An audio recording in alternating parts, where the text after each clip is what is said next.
And I think that's, at least for me, what I forget. I forget my gospel perspective. It's just like my glasses that I put on. I can't see very clearly when I have my glasses off. But when I put my glasses on, I can see. And I forget to put my gospel glasses on when it comes to issues going on in my own head and in my own heart. Hello there. You are listening to the Girl Talk podcast. My name is Carol. I'm Kelly. I'm Trisha. And we are so glad that you are here today. We're going to be diving in deep because the problem is I believe the lies. Oh, my goodness. This one's going to be convicting, I'm sure, for me at least. And maybe for you, too, if you ever struggle with what goes on between your ears. So let's start out. Let's define the lies. What would you say is the biggest lie that you believe about yourself? Does anybody want to go first? Oh, wow, that's a hard place to start. Good gracious. Okay, I'll start. Okay, you start. And this is terms of full disclosure. I have never gotten past the fact that I'm divorced. I still carry a lot of shame around from that. That I feel like I failed. That all the things that go along with that failure. I think that's my biggest one is that I still whisper, oh, God can't use you, or you're not as good as, all the things, like a second-class citizen because of that failure in my life. So I think that's the biggest one for me. Well, I'll tell you probably the three lies that I struggle with the most, and they're sort of overlap with yours.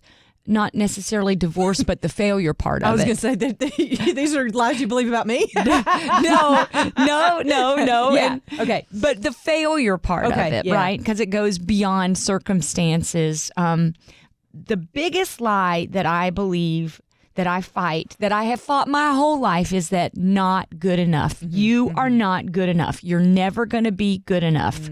And what happens when I'm in the midst of hearing that lie, I start to build a case to prove that it's true. Oh, yeah. By whatever happened just then proves you're not good enough. Oh, and remember that from the past. Remember, you're not good enough. Oh, and you tried this and that didn't work. Failure, you're not good enough. So it's a building on the failure into a you're not good enough. Yeah, and I love that you brought that up because I hadn't thought about it till you just said it. But for me, the one big failure was the culmination of all the failures for all my life. Yeah. You know what I'm saying? Yeah. It proved not that one. everything before that was true. Yes. Every lie, Just I believe. building a case, building a case that, yes, it's true. You are not good enough. You are not good enough.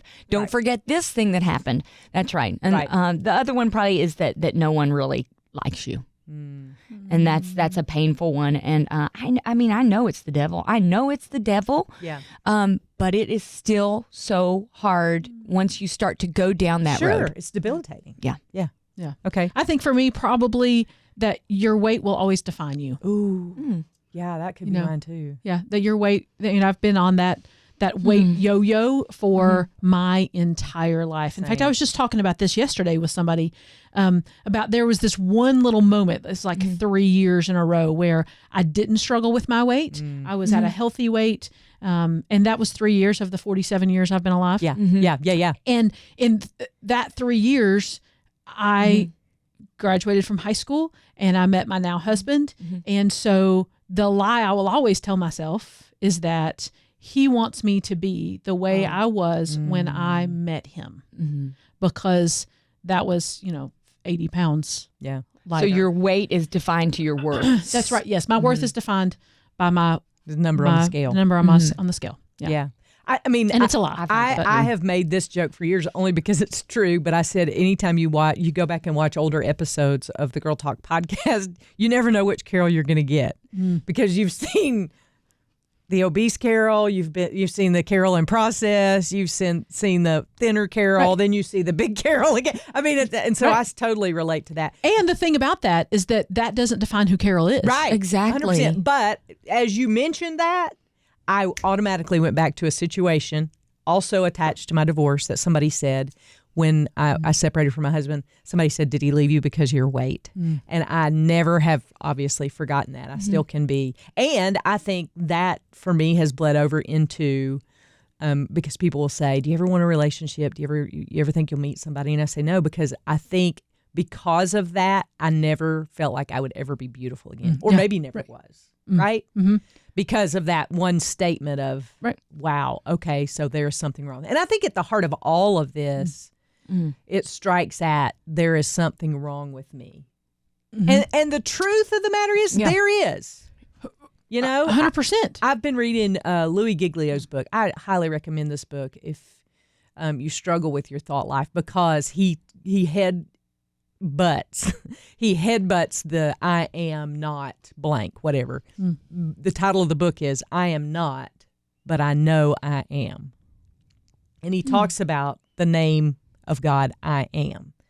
And how Moses goes to God and says, I'm not a good public speaker. I'm not this, I'm not that. All throughout the Bible, you find people who say, I am not. And the story of the Bible really is God being I am and the people being I am not. But I think in our culture today, we let it get to such a serious unraveling before we deal with it that we completely forget our theology. That we truly do believe in the great I am. So we don't have to be all of those things. So I think so many of these things are so intensely personal. Sure. And we think that, God's bigger than that. But we don't personalize it to the point of God's bigger than my divorce or bigger than my weight or bigger than do people like me or not. Well, and I think getting back to what Tricia said earlier too about her thing being I'm not good enough.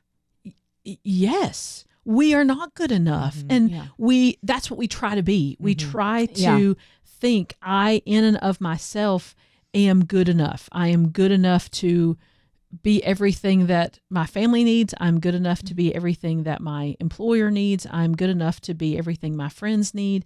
I'm good enough in and of myself the way I was created. And in reality, that's not true. We are not good enough because we live in a sin-sick world.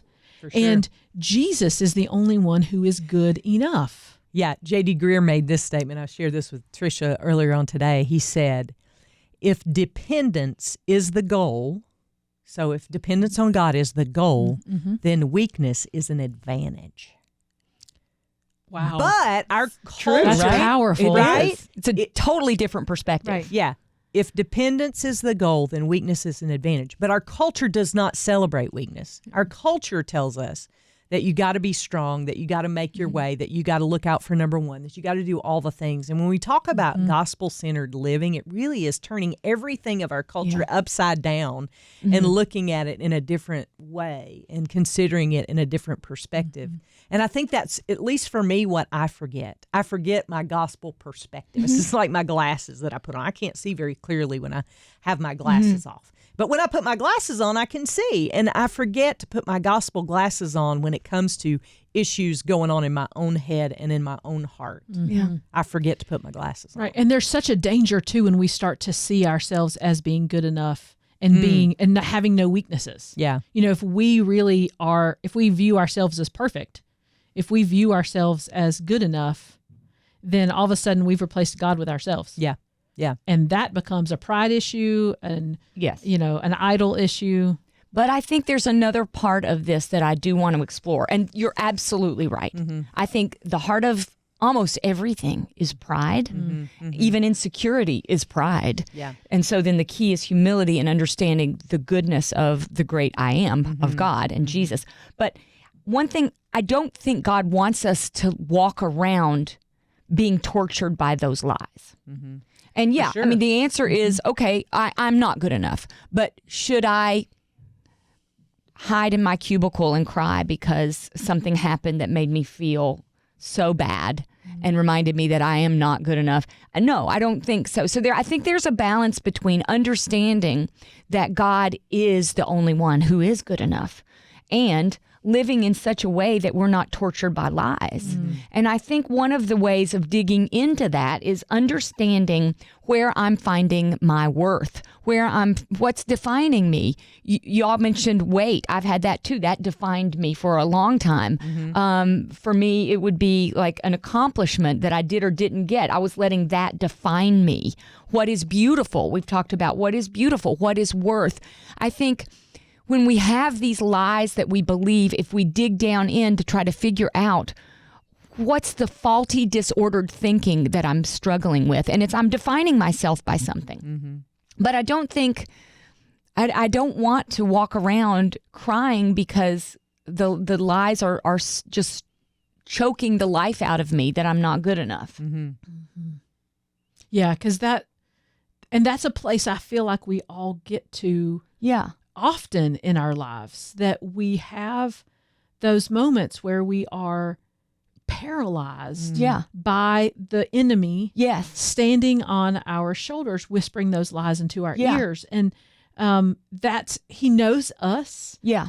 He knows us well because he has studied us as people. Mm-hmm. He has studied me. He has studied you as people. Mm-hmm. And he knows what our trigger points are. Mm-hmm. And so he's going to speak directly into that and wants to get us off kilter so that we can't serve the Lord, that we can't be our whole selves. Yeah, and effective in ministry. And so I think that is something that a lot of us struggle with. So I want to throw another thing out here, because as I was thinking about the lies that I believe, it always is attached to an emotion for me. Mm-hmm. In what way? Yeah. Well, for instance, my failure. That for me was a very emotional time going through a divorce, feeling like a failure. And the devil does not attack me where I'm not emotionally involved. I guess that's the point I'm trying to make. It is that there's always an emotional tie to it. Mm-hmm. And that's where he starts with me. And it's such powerful scripture that we're given that says we can take every thought captive. What does it mean to take a thought captive? Put it in jail. Mm-hmm. What do you do when you put something in jail? You put it behind bars and you examine it, and you examine the evidence, and you say, is this true or is it not true? Mm-hmm. And then you sentence it. If it is not true, you sentence it to death, right? Mm-hmm. For me, it's not attached to something that's not emotional for me. There's always an emotion. Can I say I think it's a vulnerability? Oh, okay. You know, I think he knows when we're vulnerable. Yeah. And that can be because we're experiencing a big emotion, or we're fatigued, or we've just gone through a difficult season. We're vulnerable. Yeah. And that is when he comes with full force. And I think it's been said here several times, these aren't new struggles for any of us. We've been struggling with these things for the same amount of time or even longer, some of us. But here's the thing. He's not even original. He just knows what works. Yeah. That's right. Yeah. Right. Goes back. Well, and I think the other thing about that, tagging that to your emotional comment, it also is a little bit of PTSD. So he will remind us of one lie, which will then remind us of the last time we believed that same lie. And it'll remind us of the last time that we believed that same lie. And all of a sudden we go, oh yeah, well, this is a pattern. Yeah. If this is a pattern, then it must be true. Lie stacking. Right. So lie stacking. That's right. Lie stacking. And it brings back all of that emotion. And that's how we start to believe the lies as truth, because we start to see them as a pattern in our life and not an isolated whispering from the enemy to try to undermine our ministry.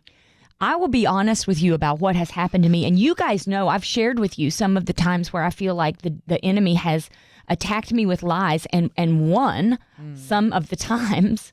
And even though I know it's coming, it still has been effective at times. I will be sitting in a chair and I will have one thought.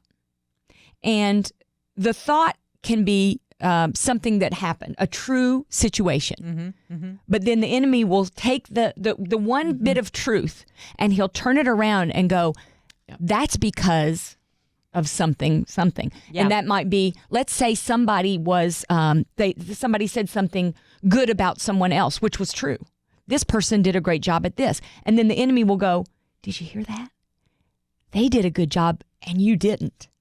Okay, true. The person did a good job. But then he takes the truth and he twists it and says, this is a condemnation against you. It's not. Right. But all of a sudden that thought comes and I'll sit there and I'll have the thought, and all of a sudden, like the hairs on my arm will start to stick up, and I'll start to kind of breathe a little bit heavier. And then another thought happens. And then it's almost like a vortex goes around me and I'm in like my own whirlwind. And then the thoughts start coming more and more. And he knows that he's having success. And so he starts to pile more on. And that's when the PTSD comes. That's when that's like the other time. And remember when that happened, and that also means that. And it just lies stacking, and I crumble. I crumble. And when you add the emotional vulnerability to that, I don't have the strength to fight it. I am done, and I run away and I cry. And it is a terrible experience. And I have had it numerous times. And I know it's because the enemy is trying to stop the impact that we have here at the station. He attacks each of us in our own way. This is how he attacks me. But the problem is, I believe it. In that moment, sitting in that chair, I believe everything. And that has to stop. It has to stop for us to be effective. Sure. And one of the things that you taught me early on, and this was in terms of exercise, but it's applied to my entire life. We were at one time doing the same running program, and one of the trainers said, if a thought comes into your mind, say, you're not going to be able to do this run. You have the wherewithal to decide whether you keep that thought or you throw it out and let it go. You don't have to believe that, and that sounds like an easy thing, but actually it's very difficult, especially because what we do when we feel like we failed or we feel like we don't measure up is we isolate. And so that makes the voice in our head even louder of the enemy. And we can't hear anything. I mean, it's the perfect storm. And it comes at us all in different ways, but I think it's effective, especially we as women, because we're such emotional beings and we travel in those worlds of it, and we pour ourselves out and we pour ourselves into what we do and the things that we're involved in. And so that vulnerability is always going to be there because of that, because of the way that we're made, the way that God made us. However, what are some ways that we can stand up and start to battle back? I want to know what I could do specifically as me, as your friend, Tricia. What could I do in that moment? Like when you are in the middle of that hurricane, because first of all, I want to say that you're not the only one who goes through that. So I think this is practical application to anybody listening to this podcast too, who might go, I can see myself doing this. I can see this happening in, I can see myself going through this. How can I tell my friends to help me? So help me help you. What can I do? Can I grab you by the shoulders and go, okay, we're going to stop the spinning? Or what helps? But the first thing my therapist taught me to do is when you feel like you're swirling off into the thoughts, into the lies, is to bring yourself back to where you are right now. And that can be tapping yourself. Crossing your arms and tapping yourself will reawaken you to where you are. Feeling your hiney in your chair, tapping your feet, doing something to bring you back to the present. Because this can take you away on a cycle of thought, and you are not aware that you're sitting in a chair. You're just hearing these lies, and it feels like a hurricane or some sort of a tornadic wind. But if you can bring yourself back and tapping, you can tap yourself in any way, cross your arms. You can also cross your arms in like a pretzel. Those cross the body things, the pop a rubber band or anything like that can bring you back to the moment, will help you just take a second and go, wait a minute. Here's where we are. I sat, the last time I knew I was at risk for this, I sat beside Laura. It was a staff meeting and I knew I was at risk. I sat beside Laura and I said to her, I'm starting to go crazy. And she could see I start crying. I start crying because these are such painful lies that I'm hearing.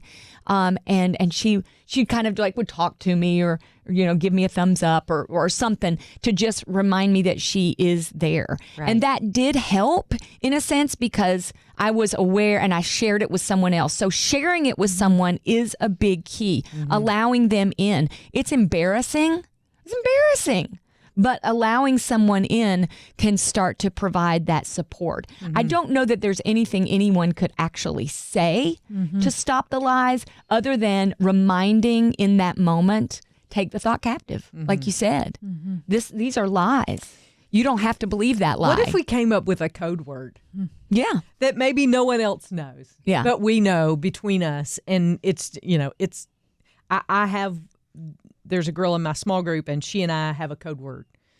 And whenever she texts me that word, I know immediately to start praying. And if anybody else was to look at it, they'd be like, what in the world does that mean? It has nothing to do with the situation. But I know that that's her struggle, and she's confided in me. And when she texts me that keyword, that's when I know I need to pray for her. I need to make eye contact and say, you're good. You're here. You've got people around that love you. You've got support. How about birds? Because have you heard that phrase? Birds are going to fly over your head, but you can stop them from landing in your hair. That is great. So it's like the thoughts. They're going to fly around, but they don't get to land and mess up my curls. So birds. Clay shoot. Yeah, birds. Yeah, birds is a good. That could be something. I mean, that could be something that as a good fun way between us to let us know, hey.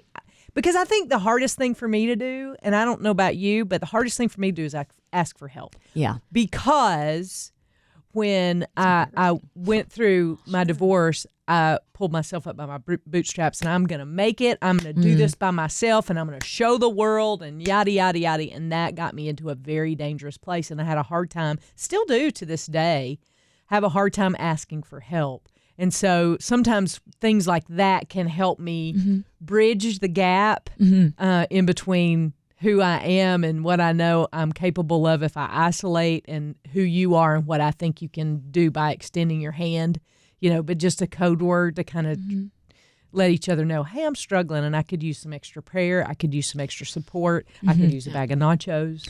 Yes. And, I think talking about it too is so incredibly important. Because there's things like, you have been very authentic and open, Tricia, about your struggles that you've had, and we've been walking with you through them for a while now. And that's so beautiful because we're able to then pray for you. We're able to help. I think, for me with my weight, one of the things, and my connection of my weight to my love for my husband is something that's so incredibly personal. I probably am not going to talk about that a lot out loud, but I really should, because what I do is I just push it down, and I push it down, and I push it down, and then I let it start to impact other things that I have going on in my world.